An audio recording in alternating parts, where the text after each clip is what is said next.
السلام علیکم ورحمۃ اللہ وبرکاتہ۔ آج انشاءاللہ تبارک و تعالی ہم جماعت سے نماز پڑھنے کے بارے میں بات کریں گے، اور یہ کہ ہمیں کس امام کے پیچھے نماز پڑھنا چاہیے، خاص اس بارے میں ہمیں بات کرنا ہے۔ تو سب سے پہلی چیز جو ہمیں اور آپ کو جاننا چاہیے وہ یہ ہے کہ جماعت سے نماز پڑھنا واجب ہے، اور جماعت سے نماز پڑھنا تنہا نماز پڑھنے سے کئی گنا زیادہ فضیلت کا حامل ہے، لہذا ہمیں جماعت سے ہی پڑھنا چاہیے۔ اب مسئلہ یہ ہو گیا کہ ہم جماعت سے پڑھیں نماز تو کس امام کے پیچھے نماز پڑھیں؟ تو میں آپ کو بتاؤں کہ ہمیں ہمیشہ اہل سنت والجماعت کے امام کے پیچھے ہی نماز پڑھنا چاہیے، اور دوسرے جو فرقہ باطلہ ہیں ان کے پیچھے نماز ہماری نہیں ہوگی، بلکہ اگر ہم پڑھیں گے تو گناہگار بھی ہوں گے،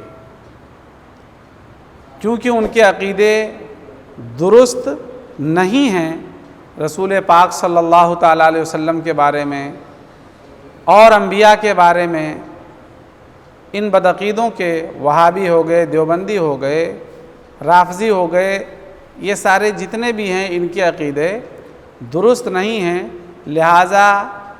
ان عقیدوں کو جو امام مانتے ہیں ان کے پیچھے ہمیں نماز نہیں پڑھنا چاہیے۔ اگر ہم پڑھیں گے گناہگار ہوں گے اور نماز بھی نہیں ہوگی۔ ہمیں اہل سنت کے ہی پیچھے نماز پڑھنا چاہیے۔ میں آپ کو بتا دوں ایک واقعہ،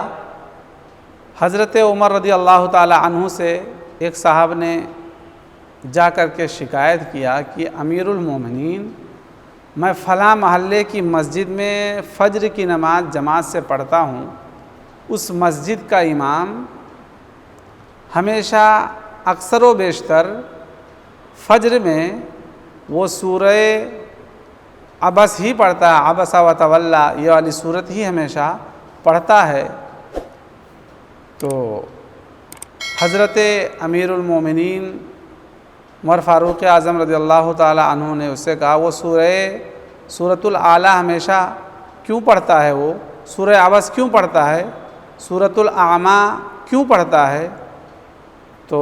شکایت کرنے والے نے کہا امیر المومنین میں نے اس سے پوچھا تھا، تو اس نے کہا کہ کیونکہ اللہ تعالیٰ نے اپنے محبوب کو اس میں ڈانٹا ہے معاذ اللہ، اس لیے مجھے بڑا اچھا لگتا ہے یہ پڑھنے میں۔ تو جب امیر المومنین نے یہ سنا تو فوراً آئے اور اس امام کی گردن مار دیا، کہا جس کے دل میں توہین رسالت ہو وہ جینے کے لائق نہیں ہے، اسے زندہ نہیں چھوڑنا چاہیے، اور آپ نے اس کی گردن مار دیا۔ تو اس سے آپ سمجھ لیں کہ جس کے دل میں بھی اللہ کے رسول صلی اللہ تعالی وسلم کے تعلق سے تھوڑے عقیدے میں تھوڑی بھی کھوٹ ہوگی، وہ امامت کے قابل نہیں ہے، اس کے پیچھے نماز ہمیں نہیں پڑھنا چاہیے۔ تو آپ ہمیشہ یاد رکھیں کہ اہل سنت کے امام کے ہی پیچھے ہمیں آپ کو نماز ادا کرنا ہے۔